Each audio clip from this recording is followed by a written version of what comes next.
E para a gente começar esse papo falando disso, expandir esse assunto, expandir esse conhecimento, a gente vai conversar aqui, vamos ter um painel aqui com a Jéssica Machado, com o Diego Azevedo, e quem vai mediar essa conversa é a grande Camila Ferreira. Camila Ferreira aqui da Vindi. E aí, Pedro? E aí, tudo bem? Tudo bom? Show de bola, tá com você, Camila. Tamo junto. E a gente segue aí no nosso dia. Valeu. Valeu. Olá, boa tarde, pessoal. Tudo bem? Oi, Jéssica. Oi, Diego. Tudo bom? E com vocês, super feliz por a gente estar aqui juntas, né? Apesar de online, estou em presencial, a gente aqui também super feliz por dividir esse momento com o Diego. Muito obrigada pelo convite. Obrigado pelo convite, pessoal da Vindi, aí do Recorrência, o evento tá animal, tá muito massa, tenho acompanhado aí, acompanhei ontem. E, bom, é isso aí, né? Bora falar de recorrência, bora falar de engajamento, de retenção, de CS, X. Um grande prazer estar aqui com vocês. Vamos levar bastante conteúdo pessoal, um prazer aí ter vocês com a gente. E aí eu vou começar aqui falando, né, a gente vai falar um pouquinho de retenção entre recorrência e e-commerce aí, a gente teve um crescimento no e-commerce brasileiro aí no começo de 2021, a gente gerou mais de 50 bilhões de reais, acho que um pouco da transformação aí por conta da pandemia também, né? Muita gente nova no e-commerce, muita gente nova no online. A gente cresceu mais de 40% o número de consumidores únicos que acessaram algum site, fizeram alguma compra no último ano, né? No último ano e meio aí com a pandemia. E aí a gente tem uma coisa muito louca que é uma visão muito diferente de e-commerce e recorrência na retenção do cliente, né? Como é que vocês enxergam essa diferença? O que vocês podem trazer aí para a gente de retenção na recorrência e retenção no e-commerce? Quer começar aí, Jéssica? Vamos com tudo. Eu acho que tem algumas premissas que elas são muito parecidas, né? Similares ao mercado de SaaS. Então, toda a recorrência, independente se eu vendo todos, se o meu cliente comprou ali comigo um contrato anual que ele vai me pagar todos os meses, ou se ele me vendeu um produto específico, tudo começa com a gente podendo, né, fazer um processo de vendas adequado, seja com um vendedor ou seja a gente fazendo uma venda online. Então, uma experiência em que o nosso cliente, de fato, possa encontrar, né, a solução para o desafio, para o problema que ele está buscando. Depois disso, que a gente consiga entregar isso, né, no tempo, nos moldes, atendendo a expectativa que esse cliente tinha. E eu, particularmente, né, vejo que isso é muito comum a esses dois estilos de recorrência. Acho que a principal diferença quando a gente está falando de e-commerce, e que a gente até vem tentando puxar isso cada vez mais, né, nas empresas de tecnologia que atuam no modelo de SaaS, é justamente a gente trabalhar de uma maneira muito estratégica os produtos complementares. Então, tu trouxe aí, Camille, alguns dados, né, que mostram que, de fato, a pandemia ela fez uma mudança muito grande no perfil e no formato de compra do cliente. A gente passou a fazer aí grande parte de todas as compras que a gente precisa de maneira online. Se antes a gente comprava uma roupa, né? Poxa, não gosto de comprar online. A gente viu pessoas que tinham esse perfil mudando totalmente, agora super adeptas a esse novo modelo. Tem algumas tendências que mostram, né? Alguns dados que mostram que mesmo pós esse cenário de pandemia, esse novo perfil, essa nova descoberta de formato de compra, ela vai se manter bastante representativa, bastante relevante. E aí eu acho que essa premissa, né, de ter um processo de vendas fluido, adequado, consultivo, independente da interação humana, entregar de fato, né, uma experiência positiva com o produto, com o serviço que tu está entregando ali ao longo da trajetória, que são as premissas básicas. E eu destaco muito aqui, especialmente no cenário de e-commerce, a diversidade de produtos, né, de produtos complementares. Então, quando eu estou falando, poxa, eu quero que esse cliente compre comigo novamente, se eu conseguir atender aquelas duas bases de uma venda adequada, de uma experiência bacana, eu entender formas e estratégias para seguir me relacionando, para seguir próximo a esse cliente, né, que em algum momento comprou comigo, e trazer a ele que eu tenho soluções muito mais completas do que aquela primeira compra que ele fez. Então, eu gosto de usar um caso aqui, porque eu recentemente troquei meu computador, e aí, assim, fui e comprei só o computador. E ali eu vi que, né, já me oferecia um mouse, já me oferecia um fone mais moderno do que eu tinha. E assim, por que eu estava comprando o computador? Porque eu queria ter uma experiência, né? Enfim, para os meus projetos, para o meu trabalho, diferente. E aí eu passo desse objetivo que eu tinha e a forma como o processo ele estava estruturado, eu falei, poxa, mas eu posso complementar essa minha experiência comprando um mouse, investindo num fone. Então eu acho que é isso, um processo de vendas fluido, uma experiência, né, bem entregue, alinhado com a expectativa do cliente, e a gente utilizar o relacionamento e essa boa experiência para apresentar a esse cliente produtos complementares às dores e aos desafios que ele tem. Legal. Putz, eu vou pegar um gancho aqui, se vocês me permitem, sobre isso que a Jéssica falou da experiência, que eu acho que é fundamental em ambos os caminhos, né? Você tendo ali um contrato recorrente, mesmo que seja um contrato anual, ou uma recorrência de compra, né? Um engajamento ali com o cliente final, que ele compra sempre do seu e-commerce e tal, se confunde muito porque a experiência está na base disso, né? E qual que é a premissa básica da experiência, né? Disso que a Jéssica estava falando. O seu produto, seja lá qual for a sua solução, seja uma recorrência de tecnologia, ou então um serviço recorrente, ou então um e-commerce, ser eficiente, né? Então, o seu produto precisa ser eficiente. Quando a gente pensa, putz, por que eu estou usando mais um banco digital do que um bancão? Putz, porque ele é muito eficiente, o aplicativo dele funciona muito bem, e eu peço, sei lá, um aumento do meu limite muito fácil, eu faço uma transferência com muita facilidade e tal, eu vejo meus investimentos com muita facilidade. Isso é eficiência, isso é o básico, né, que a gente espera sobre um produto. E quando a gente pensa no e-commerce, né, como, né, a gente já pegou os dados aí no início, cresceu muito por quê? Porque a gente não podia sair de casa, muitas lojas estavam fechadas, a gente estava com medo também, né, de sair de casa e ter contato com outras pessoas. Então a gente falou, putz, o que é o mais eficiente? O e-commerce, né, ter delivery e tal, as coisas chegarem na minha casa. Então isso é eficiência para você nesse momento. E agora virou realmente o comum, né? A gente precisa ter uma eficiência. Quando a gente tem um business, seja lá qual for, que nem o meu aqui é de educação, aqui na CS Academy, eu preciso ter a mesma eficiência que um iFood tem, que um Rappi tem, que o Nubank tem, porque é com isso que as pessoas estão acostumadas a partir de agora. Então, essa eficiência, independente se é B2B, se é B2C, a gente precisa implantar no nosso business. Então, assim, o e-commerce, no meu ponto de vista, ele acaba se tornando recorrência, né, mesmo sem ter assinatura, mas ele acaba se tornando um produto recorrente, como eu sou fanzaço do Mercado Livre, quando ele me dá eficiência. Né? Ele começou a falar assim para mim, putz, cara, se você pedir até 10 horas da manhã, pode ser que chegue até hoje, mas até amanhã de manhã vai estar na tua casa. Isso é eficiência.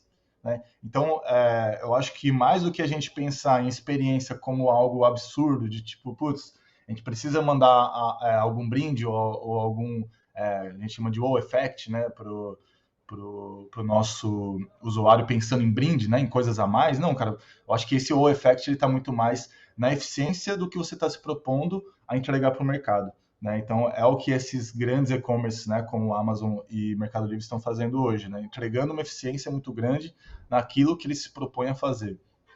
Então, se você é recorrente né, com assinatura, se você está buscando uma recorrência ali, safras de pessoas que comprem bastante de você, eu pensaria muito nisso, né? Como que eu vou ser eficiente ao máximo, né? Pensando no que eu estou me propondo a entregar para os meus clientes aqui. Diego, legal que você falou. Vou pegar um gancho até. E agora, com a retomada, vocês acham que o e-commerce, enfim, o online vai continuar com essa eficiência? Ou as pessoas voltando para as ruas, eles vão ter que melhorar alguma coisa para competir agora com o físico de novo? O que vocês têm de ideia disso? Putz, eu acho que tem de começar aqui já dessa vez. Eu acho que tem agora, a gente está mal acostumado com a agilidade, sabe? A gente não pensa mais, eu quero comer um negócio, eu pedi, vou tomar banho porque eu sei que daqui em 20 minutos está em casa. Então, assim, Se eu chegar numa loja hoje de departamento e tiver uma filona, já era, você vai perder aquela venda ali, sabe? Se o seu vizinho tiver sem fila. Então eu acho que o presencial vai ter que chegar no nível do online agora e não ao contrário. Antes a gente pensar, putz, a melhor experiência de um restaurante é o físico. Beleza, a gente tem ambiente, tem várias coisas que a gente pode implantar ali, mas eu acho que o tempo está sendo cada vez mais escasso. A gente viu que trabalhar remoto, por exemplo, é encher a agenda, a nossa agenda lotada, é call pra caramba, tal, então a gente acabou vendo ao contrário, que na verdade está em casa, a nossa agenda fica mais caótica. Então, o tempo hoje, ele realmente está virando dinheiro para as pessoas, eu acho que para os negócios físicos, eles vão ter que se adequar a isso, né? Como que eu vou ser ágil e não fazer as pessoas, meus clientes, perderem tempo, né? Perfeito. Eu concordo 100% com o Diego, então quando tu fez a tua pergunta, eu pensei na hora, quem vai ter que se adaptar vai ter que ser o físico. E aí eu acho que tem uma sacada para quem tem negócio físico, que é, da mesma forma que a pandemia trouxe algumas, né, vantagens, gente, pelo amor de Deus, com todas as aspas possíveis aqui, de otimização de tempo e tudo mais, ela nos tirou muitas coisas. Então, o Diego deu ali, né, uma deixa de, poxa, a gente não necessariamente tem as relações que a gente tinha com os nossos amigos, os encontros que a gente tinha. Então, para quem tem um negócio físico, uma sugestão super bacana é olhar e falar assim, cara, que tipo de experiência eu posso entregar de maneira diferenciada para que as pessoas possam vivenciar novamente ou de uma maneira diferente muitas das coisas que elas deixaram de vivenciar com a pandemia. Então, por exemplo, o que me faria hoje sair de casa para comprar o meu jantar? Possivelmente um encontro com algum amigo meu, possivelmente um café com a Cami para a gente se conhecer presencialmente, né? Uma reunião de negócios, alguma coisa que envolve outras pessoas. Eu tenho um pouco desse sentimento, né? Quando eu tenho um negócio que é apenas para uma pessoa específica, eu vou ter um pouco mais de desafio, porque a gente vai justamente, né? Tô aqui, vou buscar otimizar. Então, acho que desenhar a experiência para que ela seja uma experiência compartilhada, para que ela envolva talvez alguns dos tópicos, né, que a pandemia de alguma maneira nos tirou, talvez seja o caminho para poder se diferenciar aí dessa otimização que a gente já está buscando, né, durante toda a nossa semana aí, basicamente. Coisas que só o físico vai dar, né, Jé? Coisas que, tipo, não tem como fazer no Perfeito. digital, concordo total, assim, que esse é o caminho também. Fala de retenção é sempre um desafio, né? A palavra desafio tá junto com a palavra retenção, né? Não tem jeito. E aí, falando um pouquinho de retenção como resultado final do que a gente quer do nosso cliente, a gente tem que pensar numa estruturação toda da experiência, né? Então, a gente tem uma jornada inteira para deixar o cliente lá retido no final. O que vocês têm aí de dica e aprendizado, coisas boas e coisas que a gente não deve fazer em relação a essa jornada toda, a estruturação dessa jornada, para quem de repente está começando um negócio recorrente ou para quem já tem um negócio recorrente, que vocês podem deixar aí com a gente? Boa, vou lá. Eu acho que quando a gente fala em jornada, né, principalmente a jornada de experiência do cliente, eu gosto de imaginar a experiência do cliente em 3 somas principais. Então, a gente nasceu com um processo de vendas, né? Vendas é uma coisa que já tem bastante tempo aí, não é novidade para ninguém o processo de aquisição. A gente, com o passar dos anos, entendeu que não bastava vender, que em algum momento esse cliente ia ter algum problema, ia precisar da gente. Com isso, nasceu muito do atendimento reativo. E a gente tem a área de sucesso do cliente, que é um tema, né, bem evidente, que já não é baby, já tem aí seus 5, 6 anos, especificamente, que a gente vem falando bastante disso no Brasil, buscando ser uma área preditiva, ser uma área proativa, que evita problema, que minimiza atendimento reativo, que entrega para o cliente uma boa experiência. E aí, acho que dentro desse processo, alguns aprendizados, assim. O primeiro o processo de vendas, ele mudou muito. E o processo de vendas, eu enxergo ele hoje como o primeiro passo da jornada para que, de fato, esse cliente tenha sucesso com a nossa empresa, para que, de fato, a gente possa manter os nossos clientes, né? Então, no processo de vendas, aquela venda tradicional foi substituída pela venda consultiva, em que eu não passo boa parte da minha negociação falando sobre preço. Boa parte da minha negociação vai ser focada em conhecer com profundidade o negócio do meu cliente, quais são os desafios dele, por que ele está buscando, né, a solução que eu tenho para oferecer, o serviço que eu tenho para oferecer, como que eu posso desenhar o que eu ofereço para ele da maneira mais personalizada possível para resolver a dor principal que ele tem. Então, eu uso essa venda para conhecer, para diagnosticar em profundidade, e isso vai ser um primeiro passo para que a gente possa entregar algo alinhado com a expectativa do cliente. Acho que o alinhamento de expectativa é algo super importante. Quando a gente fala de sucesso do cliente mais proativo, justamente para a gente, né, dada essa venda consultiva, para que a gente possa entregar de maneira proativa de nossa parte o que a gente negociou, mas para que a gente também possa surpreender esse cliente. Então, eu recentemente tenho trocado bastante com o cenário de contabilidade e a gente tem falado, poxa, quando um cliente contrata um serviço de contabilidade, o que ele está buscando? Ele está buscando além da guia mensal de imposto que ele tem que pagar todo mês. Ele está buscando um contador que possa analisar o negócio dele de maneira estratégica, que possa trazer a ele orientações, por exemplo, de onde ele pode economizar, né? A gente sabe que esse tema é um tema tecnicamente complexo, que grande parte aí das empresas, né?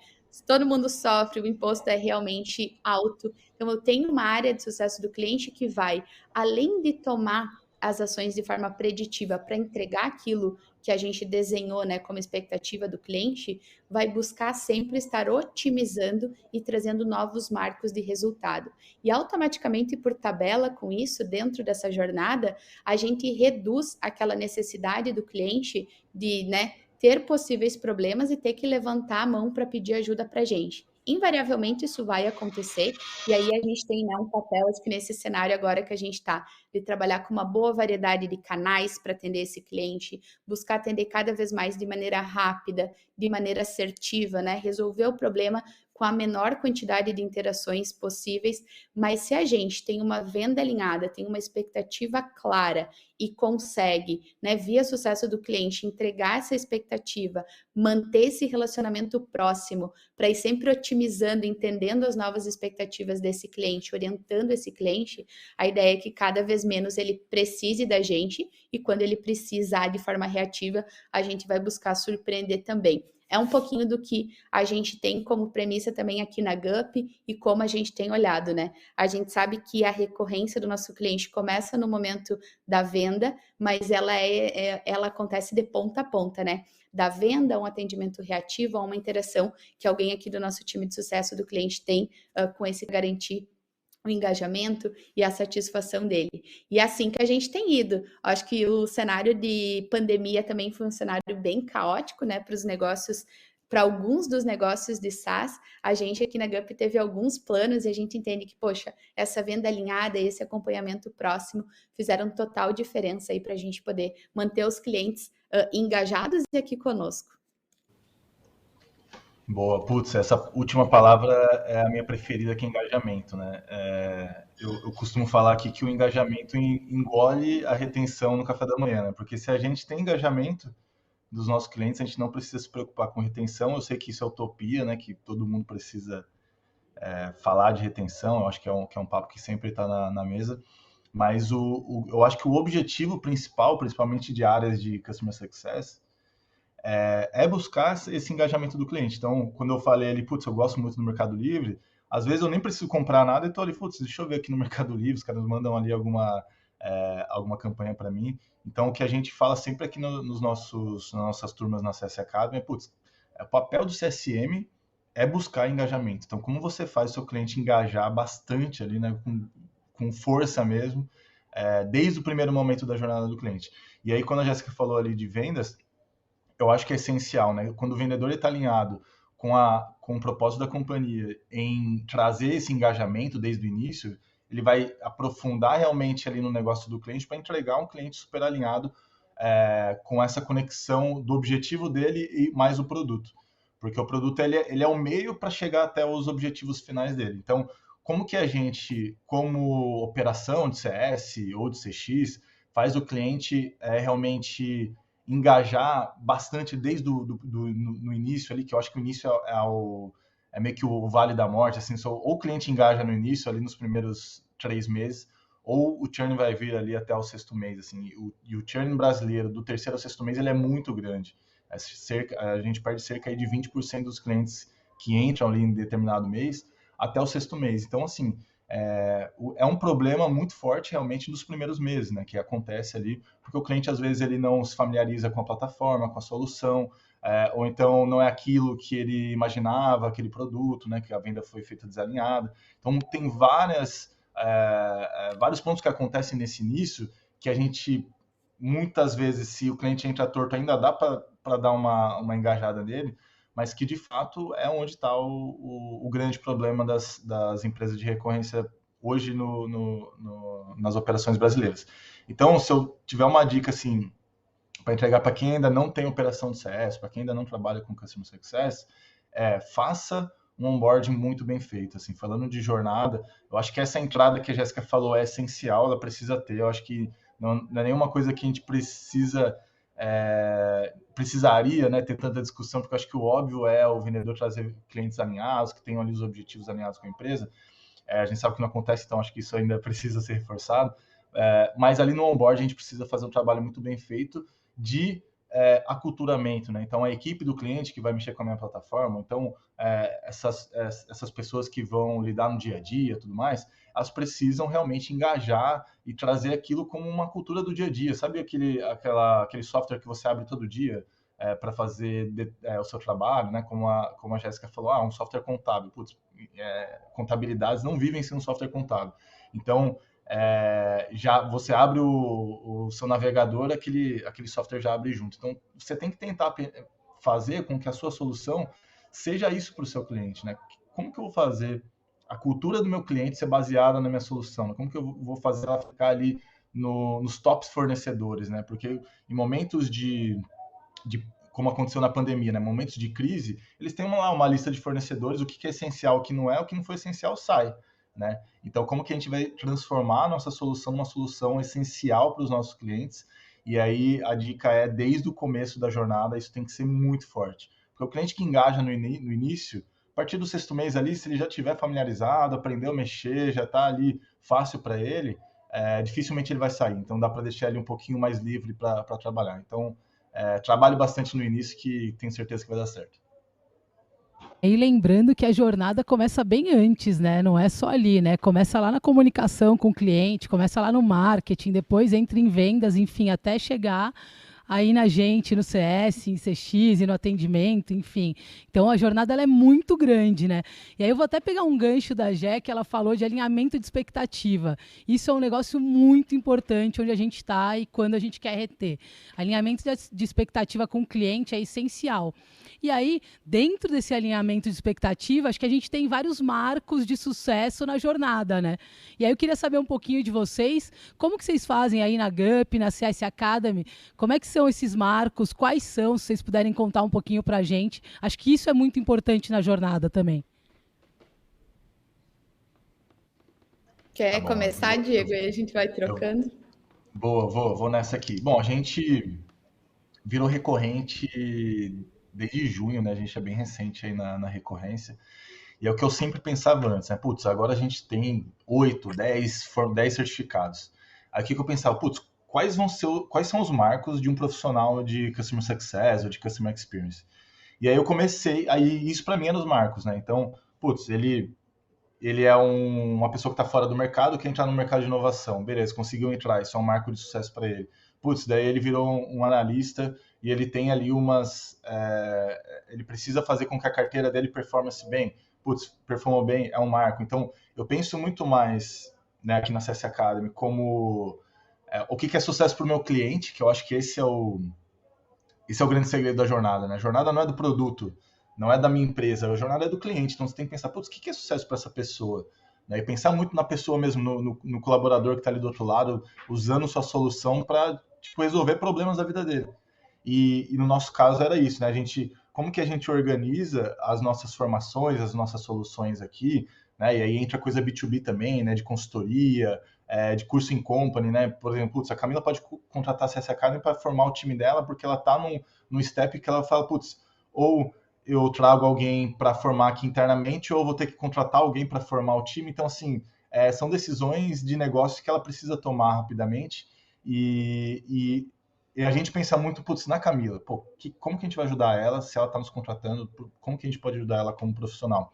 Então, eu acho que a minha dica desses marcos de sucesso é, putz, pense muito no cliente, se coloque no lugar dele e estude nessa jornada dele, né? Como que é a jornada do profissional? Isso que a gente tentou estruturar. Aí agora que a gente virou recorrência, você vai lá e assina e pega todos os nossos cursos, ficou muito mais fácil, porque a gente fala, putz, agora você vai entrar, essa aqui é a tua jornada, esses são os steps que você vai fazer, porque a gente sabe o que você precisa aí, e o que você ainda não tem aqui, a gente vai desenvolver. Então, assim, passar essa segurança para o seu cliente de que você sabe quais são os problemas dele.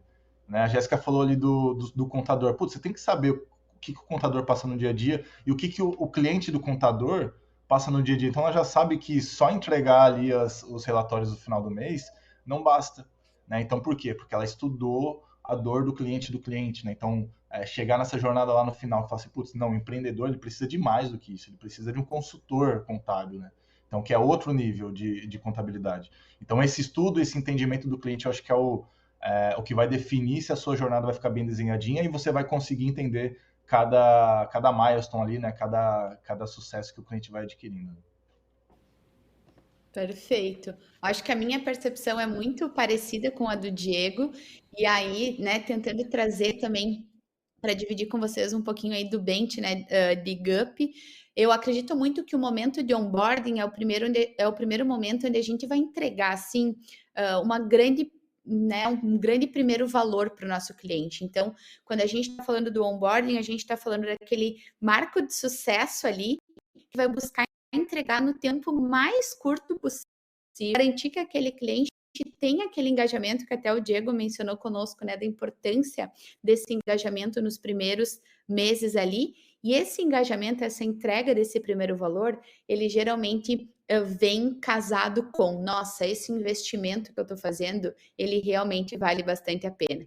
Hoje o nosso onboarding aqui na GUP, a gente tem, né, um super time aqui de serviço, o onboarding de 100% dos nossos clientes que entra na GUP, e a gente tem como empresa 2 produtos principais, né? Então, o nosso produto de recrutamento e seleção e o nosso produto de admissão. E aí a gente sabe que esses 2 produtos, além da gente conseguir, né, provar o primeiro valor ali no momento de onboarding, eles nos propiciam desenhar uma série de outros marcos de sucesso e de momentos que esse cliente vai vivenciar conosco durante a implantação, mas também depois dela. Então, quando a gente está falando, né, do produto de recrutamento e seleção, uma das partes do nosso onboarding é a gente, junto com o nosso cliente, garantir ali toda a parte, né, da página de vagas, onde as vagas elas vão aparecer, onde o público, os candidatos, eles vão ter acesso a essas vagas. Só que isso não é necessariamente apenas um portal de vagas, né? Isso quer dizer que para essas vagas elas estarem ali, a gente já integrou os sistemas, a gente já tem, né, todo o desenho do processo seletivo do cliente dentro da plataforma. Os gestores já estão usando a plataforma porque por lá que eles, né, fazem a abertura da vaga. Então tem toda uma coisa que esse momento ele nos mostra e nos marca, mas tem um impacto muito grande que a gente já entregou para aquilo ali poder acontecer. Então, um super marco de sucesso, né? Poxa, eu já tenho como expor as vagas que eu tenho aqui, os gestores já estão fazendo parte desse processo. Depois a gente, né, vai para a etapa de processo seletivo, que é quando a gente consegue, poxa, fazer ali a primeira contratação por dentro da plataforma. E aí o cliente percebe, né, o valor da nossa inteligência artificial, da Gaia, poxa, o processo muito mais rápido. Hoje, 80% dos clientes da GUP contratam, né, as suas vagas nos top 10 primeiros candidatos. Então, tem uma série ali, né, de seja inteligência artificial, os nossos próprios filtros de diversidade que vão colaborando para esse marco de sucesso, para essa vivência de valor que o nosso cliente lá do outro lado sente. Ele é um marco, mas ele é composto por várias coisas. A gente lançou o nosso produto de admissão e o produto de admissão é, poxa, eu atraí, né, trouxe aí para o meu cliente um primeiro momento em que ele via valor quando ele estava colocando, né, essas vagas no ar. Eu tenho o momento em que eu faço ali as minhas primeiras contratações de maneira rápida, de maneira assertiva. Poxa, daqui um pouco o meu DP faz todo o processo de admissão dessa mesma pessoa, essa comunicação já sai ali pelo sistema, a pessoa coloca os documentos. Então, a gente está olhando, né, como contratação realizada 100% marco de sucesso, mas tem uma série de otimizações e uma série de acontecimentos ali que fazem parte dessa proposta de valor, né, e dessa construção de marco de sucesso, desse sentimento de resultado frequente que o cliente tem. Eu acho que dividindo um pouquinho com vocês é isso. A gente busca no nosso onboarding entregar um primeiro valor bem relevante da maneira mais rápida possível e desenhamos, né, toda uma jornada com marcos de sucesso que sim, é muito... tem muito do nosso time de serviço, do nosso time de CS, que é um super time, é o maior, é uma das maiores áreas aqui dentro da GUP, a gente investe realmente muito nisso, e a gente tem esse casamento, né, entre o serviço, entre o acompanhamento, entre a metodologia que a gente usa e também o nosso produto. Eu uso o produto e é bem isso que a Jéssica falou, assim, esse ranqueamento é mágico, assim, ó, venha os 10 primeiros, pode entrevistar esse que você vai achar gente boa ali, é muito doido, e eu acho que muito mais do que o serviço que a Jéssica falou, o produto tem que estar alinhado, assim, então esse diferencial da GUP no produto faz eu engajar muito, porque eu fico olhando lá, putz, será que veio um candidato com uma pontuação maior, né? Tem ali um monte de número 60, fala, putz, se vier um 75, né? Daí você fica meio torcendo pro seu, divulgando cada vez mais sua vaga. E eu acho que são vários momentos realmente que o produto apoia nesses marcos, né? Que ele vai te apoiando como recrutador, no caso. Sem combinar. Realmente é nota 1000. Gente, uma aula com vocês, né? Muito, muito bom. E aí eu vou pegar o gancho e vamos falar um pouquinho de métrica de experiência do cliente, né? Como é que é? Não adianta você saber ter as métricas, ter os KPIs e não saber usar, né? Eu acho que tem que saber aplicar, tem que saber interpretar e principalmente direcionar o uso dos dados que você colheu para a gente poder fazer a experiência ser melhor. E aí, como é que é isso para vocês, né? Como que é fazer um bom uso dos dados de experiência do cliente nos negócios recorrentes? O que vocês me contam disso? Boa. Eu acho que tem, né, um indicador que se fala muito, que é o NPS, e principalmente da relação que o NPS tem, por exemplo, com o churn, né, com o cancelamento. Então, a gente tinha ali esse cliente recorrente, por algum motivo, ele cancelou e está saindo. E aí é muito normal, né? NPS é um indicador aí dos mais antigos que se tem, muito antes da gente falar, né, de serviço, de estratégia proativa, o NPS ele já estava ali. E eu acredito que o NPS ele é um indicador que pode, obviamente, nos apoiar no churn, mas ele é um indicador que ele já nos apoia tarde. Então, imagina que eu tenho o NPS ali, né, eu tive um resultado de um detrator, eu vou fazer alguma coisa para tentar reverter, mas fato é, esse meu cliente já deve estar desengajado, talvez já está até falando com um concorrente meu, de alguma maneira está insatisfeito com o meu produto ou com o meu serviço, então eu acho que é super válido, mas eu particularmente gosto muito mais dos indicadores que nos permitem acompanhar o comportamento do cliente no dia a dia. E acho que o Diego trouxe alguns exemplos super legais numa outra pergunta que era, poxa, quantas vezes esse cliente está acessando a minha plataforma? Que tipo de acompanhamento ele está fazendo? Poxa, o Diego tem uma vaga conosco aqui na GUP. Quantas vezes por dia ele acessa essa página? Dá para perceber ali, quando ele acessa, que ele está na expectativa de que venha um candidato com uma nota maior, mais bem ranqueado? Então, muito, né, quando a gente fala de KPIs, de indicadores, eu particularmente gosto muito do conceito do indicador de Health Score. Eu acho que é um indicador que ele nos permite, se a gente for bem estratégico, se a gente conhecer o nosso cliente a fundo, a gente colocar dentro dele pesos e comportamentos que são muito personalizados ao nosso negócio, ao nosso serviço e ao perfil de cliente que a gente tem. E é um indicador que ele é aquele indicador de todo dia, né? Então, eu lembro que eu e o Diego, a gente já teve a oportunidade de trabalhar junto e a gente sabia que quando um cliente, por exemplo, o número de acessos dele estava diminuindo, possivelmente alguma coisa tinha acontecido dentro da estrutura. Então, não foi nem duas vezes que, por exemplo, acompanhando o Health Score e a gente vendo que ele estava caindo, a gente entrou em contato e descobriu, a pessoa que usava o sistema pediu demissão e a gente está sem recurso. Se a gente não sabe dessa informação, a chance de daqui 2 ou 3 meses essa empresa vir cancelar conosco é muito alta, porque não tem ninguém utilizando aqui dentro da empresa. Então, eu acho que, por exemplo, o NPS, que é super tradicional, é um ótimo indicador para gente, promotor. Bora fazer um programa de indicação massa. O time, né, de CS tem esse potencial gigante de retroalimentar o funil de vendas, fazer o negócio crescer. É um lead bem mais barato. O fechamento, lead time é muito menor, porque a gente sabe que indicação isso funciona super bem.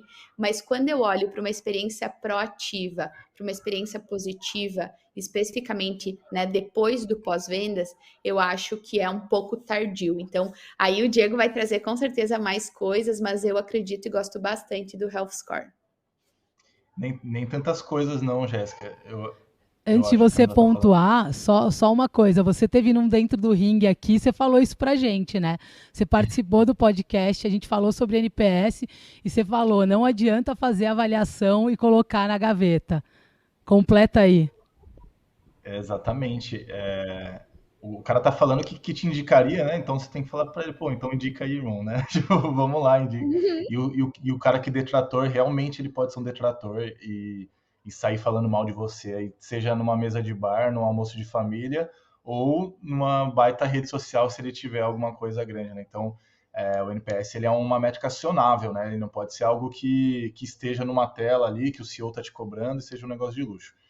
Então, eu acho que o NPS, o mais legal do NPS, na minha opinião, é que é uma métrica que todas as empresas usam de maneira igual, assim, né? A métrica de 0 a 10, né? A gente mede ali da mesma forma, então isso é bem bacana. E aí, uma coisa que eu gosto muito ali, que a Jéssica falou, é desses indicadores individuais de cada empresa, né? Cada empresa tem seu indicador ali. O e-commerce tem acessos no carrinho, a Gup tem número de candidatos por vaga, né? A CS Academy tem certificações. Então, assim, cada empresa tem a sua e isso vai falar se o seu cliente está tendo sucesso. Não adianta você falar assim, pô, o churn tá alto, tá baixo, vou comparar o churn da Gup com a Vind. Cara, é outro business, é outro ticket médio, outras pessoas, outro ecossistema. Então, foque muito no teu business. Assim, pô, beleza, eu tenho churn de 10%, mês que vem eu preciso com que ele seja 9,5 pelo menos, né? Eu preciso melhorar essa métrica. Como que eu vou melhorar? Com os indicadores que eu tenho, né? Os indicadores de sucesso da minha plataforma, da minha solução. E esses indicadores são só seus, são só da sua solução, né? Do teu mercado. Então você precisa entender quais são esses indicadores para medir isso. Então, putz, a Gup precisa medir quantos candidatos tem por vaga, porque quantas vagas, sei lá, o cliente abre por mês. Putz, abriu menos de 3, uma empresa que gerava antes 15, putz, esse cara tem algum problema lá, ou eles estão em crise e tal, então assim, tem alguma coisa que está acontecendo e talvez a gente proativamente pode ir lá e ajudar ele, né? E falar assim, pô, o que está acontecendo? Não, putz, o meu RH aqui pediu a conta, 2 pessoas ao mesmo tempo, então a gente não está conseguindo tocar as vagas. Fala assim, putz, eu tenho aqui pessoas para indicar, né? Então veja como essa predição do número da informação ali, putz, diminuiu a quantidade de candidatos, poderia desencadear num churn, porque lá na frente ia entrar uma pessoa desalinhada e falar assim, putz, não, eu não gosto de Gup, não, eu gosto dessa outra plataforma, então eu vou trazer ela aqui comigo. Então essa predição no dado que é só seu, que é só a sua solução que tem, ela é muito mais importante, muito mais relevante, na minha opinião, do que pesquisas, né, como NPS, CSAT e tal, e a própria métrica de churn, porque o churn, na verdade, ele é só um resultado do trabalho que você está fazendo hoje, né? Ele vai refletir lá na frente, né? Então, o que a gente precisa hoje é saber qual que é o indicador de sucesso do cliente que está acontecendo hoje com ele, né? Para medir o que a Jéssica bem falou ali, que é o Health Score. Legal. E aí, vocês falaram bastante CS, CX, CS, CX. A gente sabe que tem muita empresa que ainda isola essas duas áreas, né? CS de um lado, CX do outro. Mas a gente também sabe que para a experiência do cliente ser completa e ser, enfim, encantadora, como a gente espera, isso daí tem que estar enraizado na empresa inteira, né? Acho que todo mundo tem que fazer parte disso. E eu acho que a gente ainda tem um desafio de tirar isso da teoria e levar para a prática dentro das empresas, né? Como é que vocês veem isso? Como é que a gente tira essa diferença ou a gente une essas duas áreas e faz com que realmente todo mundo entenda que a experiência do cliente é de todo mundo? Bom, posso falar aqui. Bom, eu acho que assim, o- a prioridade é a cultura, né, centrada no cliente, independente do nome que você dá para a área. Pode ser pós-venda? Pode ser pós-vendas. Pode ser. Então, assim, o interessante, sendo CS, CX, sei lá o quê, é que todo mundo esteja afim, como a Camila mesmo falou, né, de colocar o cliente no centro do negócio. E na minha opinião, né, Diego, aqui, né, estamos aqui há 3 anos e meio aqui com o CSA, já falei com centenas aí de empresas, eu consigo sentir no fundador se isso vai acontecer ou não. Se ele está falando ali, né, às vezes vem um gerente ali desesperado, putz, mas o meu CEO, não sei o quê. Eu falo, ó, ou você vai mostrar um case absurdo de mercado para mim, ou não vai acontecer. Porque, assim, dar essa martelada de baixo para cima é muito difícil. É muito difícil, né? A cultura, ela vem dos fundadores. Então, se você tem um fundador, produto first, vendas first, sei lá, qualquer coisa que não seja cliente, tudo bem, mas a segunda coisa principal precisa ser o cliente. Na minha opinião, todas as empresas deveriam colocar como prioridade o cliente, e as que colocam, né, os grandes cases, putz, quais são os cases que eu gosto aqui? Putz, a Apple, pensando aqui rapidamente, Apple, Disney, Nubank e tal, você começa a pensar nessas empresas, todas elas colocam o cliente em primeiro de tudo. E não é à toa, gente, não é à toa.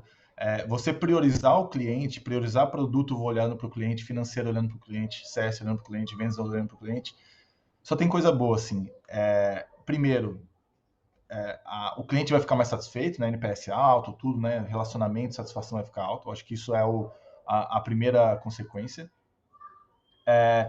Segundo, o custo fica muito mais baixo, porque eu não preciso desse monte de vendedor, sendo que o meu mercado é pequeno, então não vou vender para todo mundo. E se você tem uma equipe de vendas que não está centrada no cliente, eles vão trazer todo mundo. Meu produto só encaixa com farmácia e hospital. O cara que traz padaria, traz um monte de coisa diferente. Então, por quê? Porque ele não entendeu ali, não tem uma cultura na área de vendas ali centrada no cliente. Então, na minha opinião, se você quer ter um custo mais otimizado, otimizar a tua receita e melhorar o relacionamento com o seu cliente, o básico de tudo, independente de se você vai tocar uma operação de CS ou CX, é você impor uma cultura, você fundador que está aqui acompanhando a gente, impor uma cultura centrada no cliente. Beleza? Então, eu acho que isso aí já seria um grande início, um grande passo aí para a maioria das empresas brasileiras. Nossa, eu nem tenho muito o que adicionar aqui, porque resposta perfeita, eu concordo 300%. E aí eu acho que dentro disso tudo, só um reforço que eu queria fazer, porque eu sinto que muitas vezes as empresas acabam colocando, Cami, muita energia em SS, SX, quem faz isso, quem faz aquilo. Gente, vamos fazer o feijão com arroz bem feito. Vamos vender para esse cliente bem, vamos entender as expectativas que ele tem, vamos estruturar um onboarding ali que seja eficiente, que seja ágil, né, que o cliente consiga entender o que precisa ser feito para chegar onde ele quer, o que é nossa responsabilidade, o que é dele. Então, obviamente, os conceitos eles começam a se organizar cada vez mais, né? A gente vê a estratégia de CX sendo uma estratégia que possivelmente vai abarcar tudo, porque ela é a estratégia de CX, como disse o Diego, ela é multidisciplinar. Tem que ter representante, tem que todas as áreas do negócio elas precisam estar ali. Então ela é sim, né, uma estratégia diferente, não diria maior, mas ela é uma estratégia diferente da estratégia de CS. Mas no grande resumo da história, Não, esse tipo de coisa é a tal da coisa que é foco no problema e não na solução. Então, o que a gente vai fazer aqui para entregar para o nosso cliente a melhor experiência possível, o melhor resultado possível, para que ele fique com a gente, nos indique, cresça com a gente, traga mais dinheiro para a gente. Então, acho que é isso, assim. Arroz com feijão bem feito, fazer o que precisa ser feito e pé no acelerador. O nome acaba sendo meio ego, assim, né, Jé? Tipo, não é um negócio que precisa, né? Não é must to have, assim, né? No final das contas. Perfeito. Sensacional, gente. Eu queria pedir para vocês contarem alguns cases para a gente, mas acho que não vai dar muito tempo. E a gente tem umas perguntas aqui, então eu vou aproveitar. Deixa eu ler aqui a pergunta que o pessoal mandou, assim a gente também atende o público, né? Então vamos lá. Ó, tem uma aqui que é muito boa, viu? Como acompanhar esses indicadores quando não temos softwares robustos? Nem toda empresa tem hoje caixa, enfim, tem condição de ter um software robusto quando está começando, por exemplo. E aí tem aqui o final, né? Dá para ir fazendo isso na planilha tradicional? O que vocês acham? Como é que vocês começaram? Vocês começaram já com software robusto, todas as métricas, ou começaram na planilha também? Conta aí pra gente. Ó, eu vou começar porque eu tô na planilha até hoje. Então, assim, tô migrando para o Power BI, que é uma planilha otimizada. Então, assim, não tenho softwares robustos, não assino coisas caras aqui, não tô nesse nível ainda. O único software robusto que eu tenho é a Gup e para recrutamento. Mas, assim, em geral, eu pego tudo que eu vendo ali, todas as informações que eu tenho, que eu capto ali nos meus CRMs, faço download de tudo, jogo em planilha e vou trabalhando assim. Então, é muito tempo na planilha porque realmente os softwares são caros, né? Excelente, acho que a pergunta era: dá para fazer na planilha? Com toda certeza. Contando para vocês uma curiosidade, eu e o Diego, a gente se conheceu na RD, a gente começou a nossa trajetória lá, fomos da mesma equipe, numa fase em que a Resultados Digitais, a RD Station, hoje era super pequena, né? Todo mundo ficava num andar, e a gente vivia um momento em que a gente fazia o onboarding, fazia o ongoing, cobrava inadimplente. E essa é uma coisa que eu vejo muito frequente, além, né, da planilha de dado, que é: não, mas não temos recurso e tudo mais. Gente, o nosso negócio também passa por fases. E se a gente esperar o recurso perfeito, seja ele recurso humano, seja ele uma planilha, uma ferramenta, né, mais robusta para a gente fazer, a gente não sai do chão. Acho que tem um outro ponto que eu queria casar aqui, que o Diego falou, né? É muitas vezes difícil a gente conseguir convencer uma liderança de fazer um super investimento ali. Por que a gente não começar a mostrar resultado com a planilha? Por que a gente, no nosso dia a dia, não começar a ter algumas ações proativas que vão diminuir o nosso volume de atendimento reativo, que vão aumentar o nosso NPS e que a gente vai poder chegar com esse dado para mostrar. Então, com certeza dá. Sempre tenham em mente o momento do negócio de vocês, entendam que isso é transitório e não deixem de fazer acontecer. Seja por planilha, não dá para onboardar todo mundo ainda, vou começar a fazer um MVP aqui, né, onboardando um, onboardando outro, vou acompanhar como que esse cliente vai evoluindo, e aí, gente, vocês vão ver, os recursos, eles também, com o tempo, começam a vir. Eu não tenho dúvida que a CS Academy, enfim, já tá crescida, né? Já é grande, mas que vem muita coisa por aí que, enfim, já também o dono da CS Academy vai abrir a mãozinha aí, vão colocar software e tudo mais, com certeza. É isso. Aqui conversando com vocês, respondendo todas as perguntas, mas não vai dar tempo. Infelizmente, a gente está chegando no final. Foi incrível ter vocês aqui. Acho que tem muito assunto ainda pela frente. A gente pode fazer mais milhares de papos desse.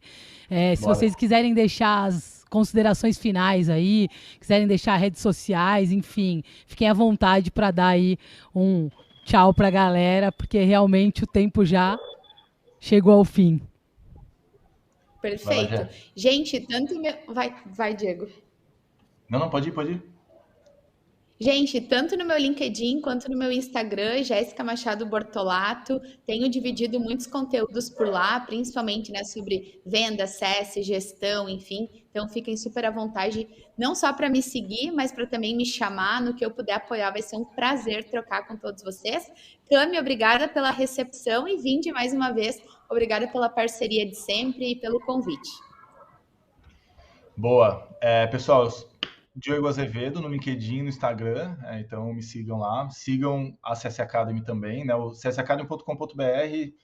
A gente tem um blog lá alimentado ali semanalmente, acho que 3 artigos por semana, mais ou menos. Então, tem muito conteúdo. Se inscreva na nossa newsletter que vocês vão receber bastante conteúdo sobre tudo isso que a gente falou aqui. E é isso. Obrigado, Vindi. Parabéns pelo evento. Cami, obrigado também pelo convite e espero novos convites aí no futuro.